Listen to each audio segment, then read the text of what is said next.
Hey everybody, it's your old pal John. I am back. This is Humor in History. You'll probably see a couple of other videos come through that are a history buff. It's kind of both. I'm working through it.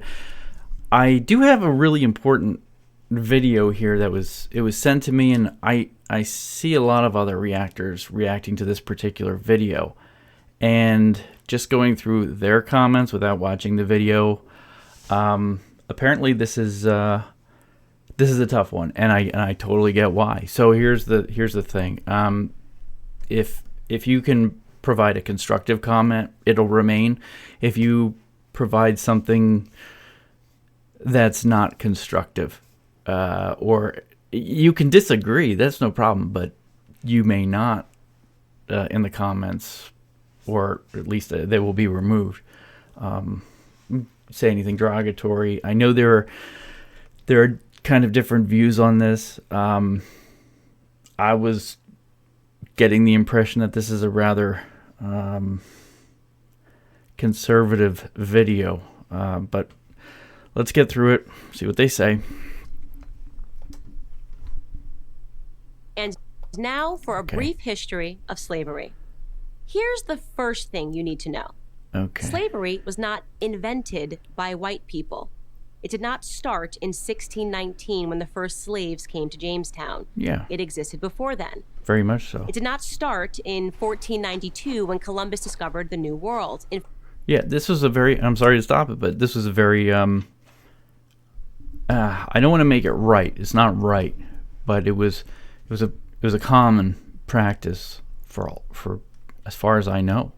In fact, when the intrepid explorer Doesn't make landed it right. in the Bahamas, the native Taino tribe hoped that he would help them defeat their aggressive neighbors, the Caribs. The Caribs enslaved the Taino and, on occasion, served them for dinner.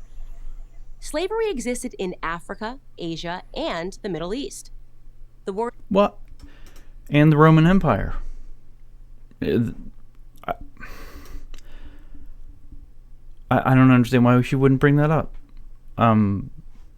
Slavery, it existed in the Americas. It existed, like, I mean, going back, I assume this is what we're talking about, the ancient world. It existed way far back. Nobody was immune to slavery, it seems. The word slave actually comes from the Slavs of Eastern Europe. Millions of them, all white, by the way, were captured and enslaved by Muslims in the 9th century and later by the Ottoman Turks. Well, it does go both ways. It's black people who were black enslaved white people, black people enslaved black people, white people enslaved white people. So I don't know. It can't. I see how this whole video could be really misleading or misinterpreted right now from omission. Slavery existed when the Roman Empire controlled the Mediterranean and most of Europe from the 1st through the 5th centuries. Slavery existed when Alexander the Great conquered Persia in the 4th century BC. It was so common that Aristotle simply considered it natural.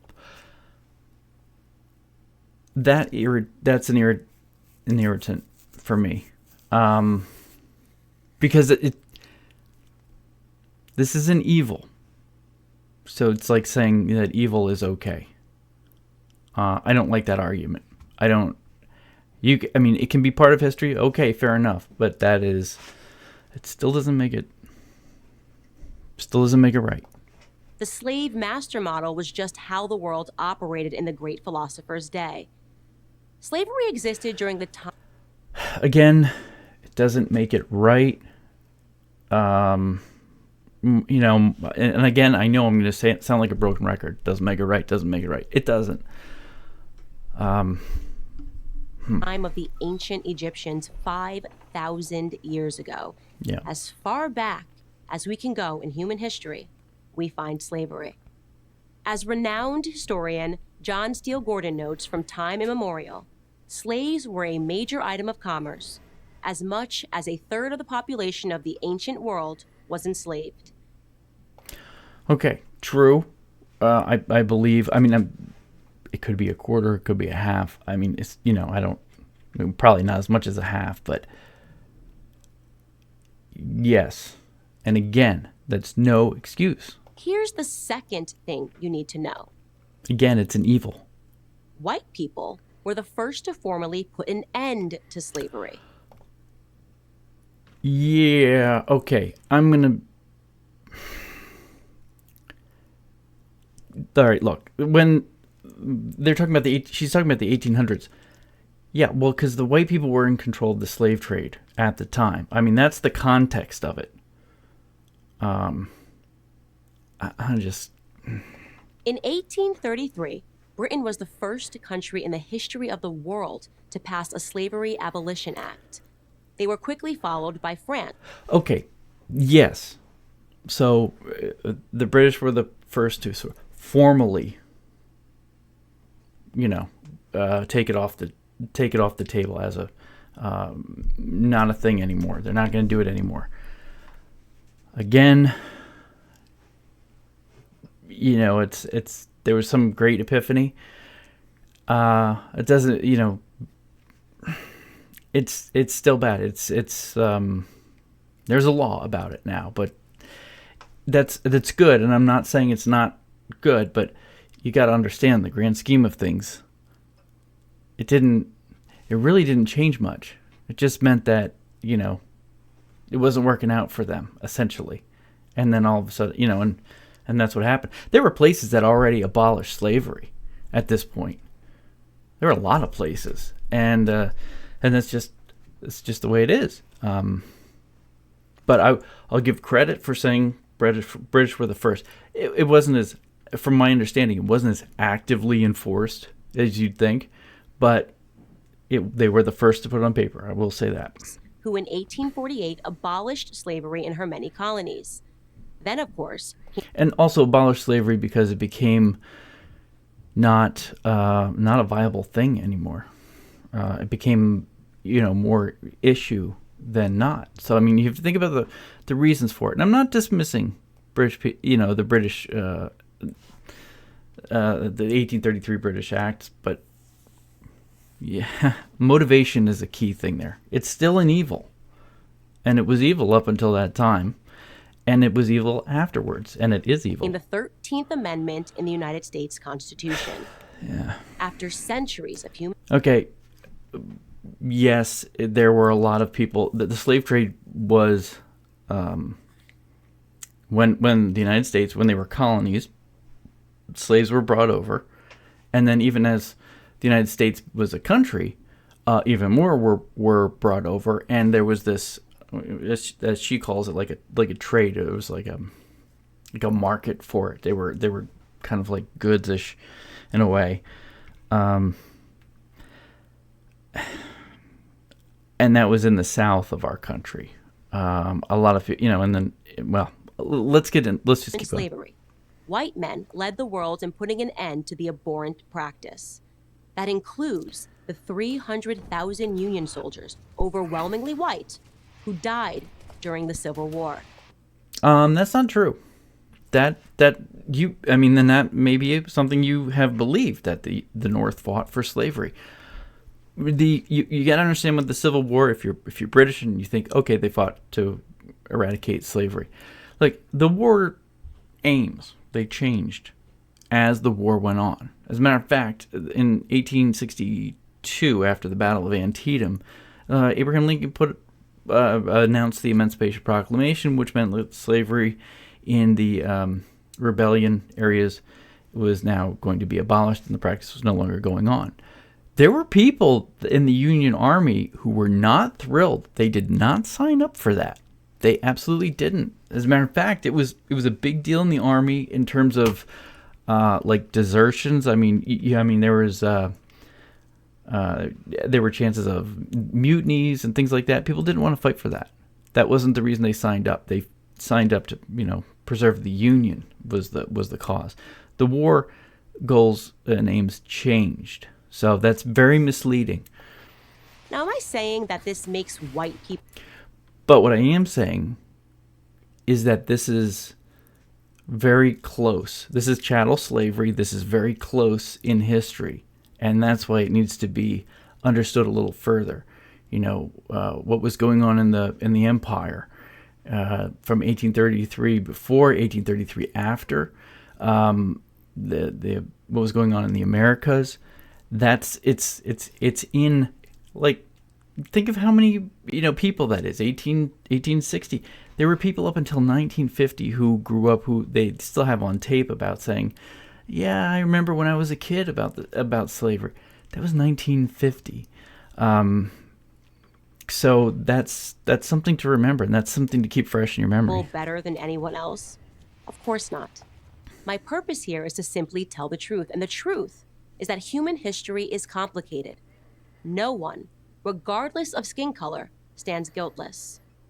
Yet today we are never told to consider the murderous Persian Empire or the cannibalism of indigenous tribes of North and South America or the heinous actions under the imperialistic Muslim, Chinese, Mongol, or Japanese empires, to name just a few. Instead, we're told that slavery is a white phenomenon.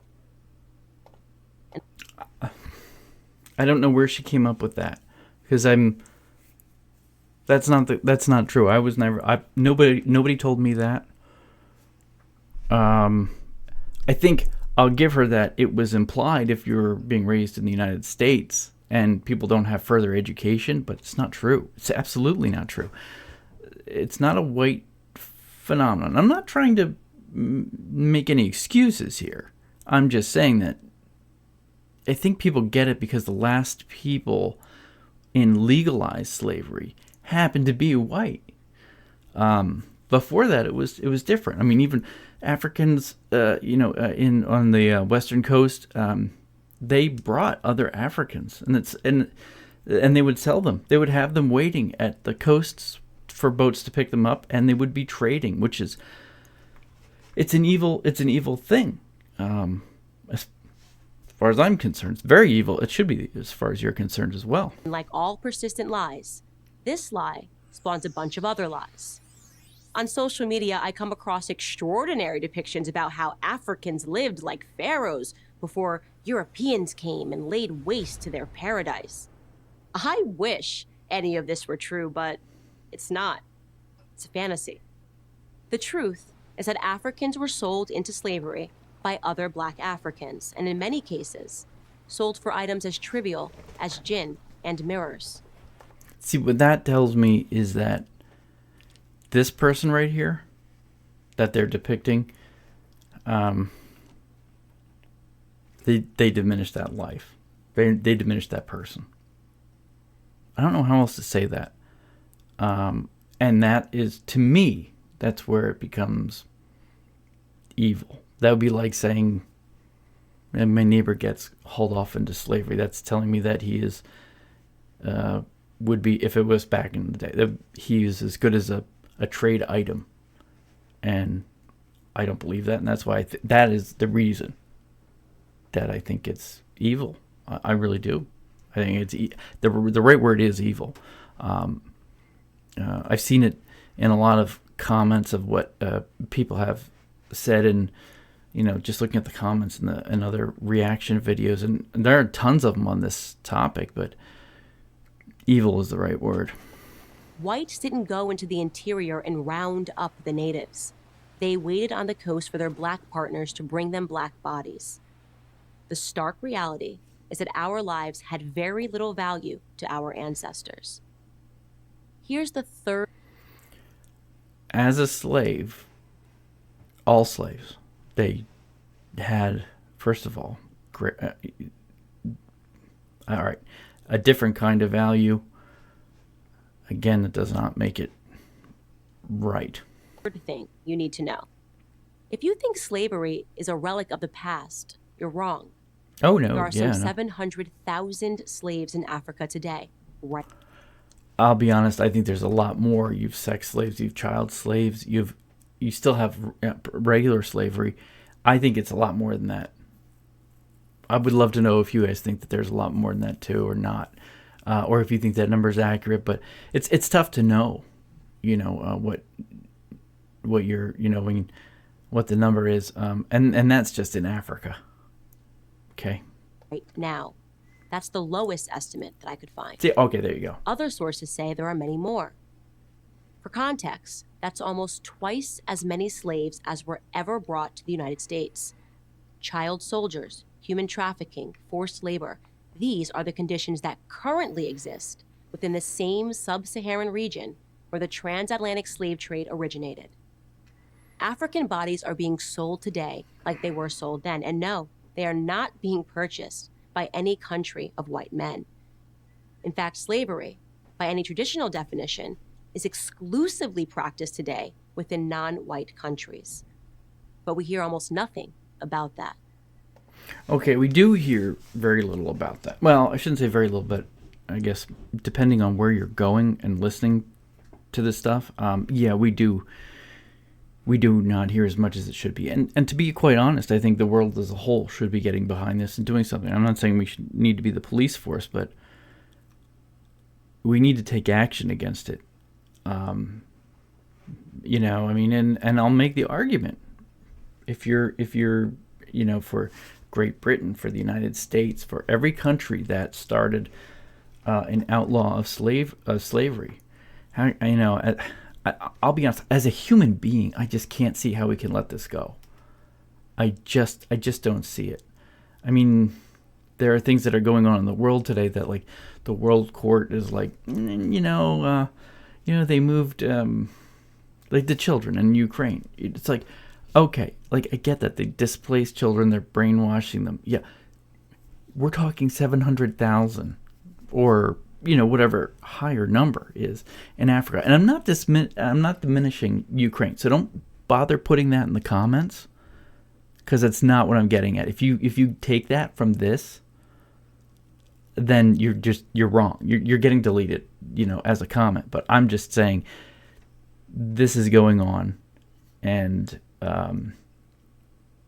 yeah, I'm just gonna leave it there. We don't do much of anything for it. Just like we hear nothing about how slavery was universal until good people in Europe and America ended it 2 centuries ago. Why? Because our so-called leaders, black and white, wouldn't profit from it. Black victimhood is nothing if not profitable.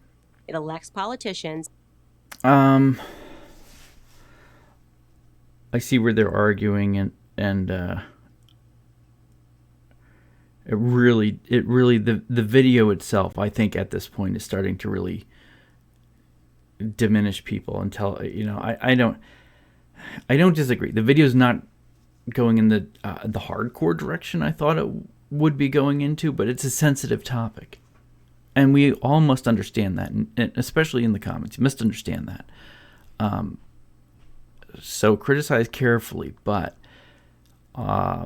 I see where she's going with this, but the thing is that she's not making clear that, okay, they are being used as basically a political commodity to a certain extent. Yeah, okay, but also say that this is not appropriate, and this is dehumanizing people. That's the word I'm looking for. Dehumanizing people. And funds racial grievance groups. And if Black Americans began to view themselves as partners in the American dream, if we embrace... What? There are many African Americans who believe that they are part of a society, and they have an equal place. I'm sure there are gray areas, but I don't think that they say we're not American, or something like that. There are patriots. I don't know. I think she's kind of saying that they don't embrace the patriotic spirit that holds all men are created equal. I don't think that's the case. I think 4th of July, people go out and have a good time. Yes, there are issues. There are totally issues, and all the worst things get talked about in media. But I'd push back on that. Now, other than that, I can't speak further. But I'd push back on that one. It's like she's implying that everyone who is non-white is not a patriot, or is not, and I hate using the word patriot because I feel like it's been misconstrued these days, but is, for their country. In the United States, we have a very diverse country, a very diverse group of people. And they're not all negative towards it. For better or for worse, whichever way the direction of the country is going in, whether you like it or not, there are still people that are on both sides. The patriotic spirit that is our real heritage. And the race hustlers would soon be out of business. And who wants that? I'm Candace Owens, author of Blackout. Okay, so the video wasn't as bad as I thought. And sometimes I get hung up in technicalities. Again, if you do comment, keep it constructive. If I missed something, just say, "Hey, John, I think you missed X, Y," or whatever it was. But if you're rude, this is a serious topic. This is history. This isn't the humor, which the channel's changed to. But I'd love to read your comments. I ask you to be careful in how you comment. Thank you.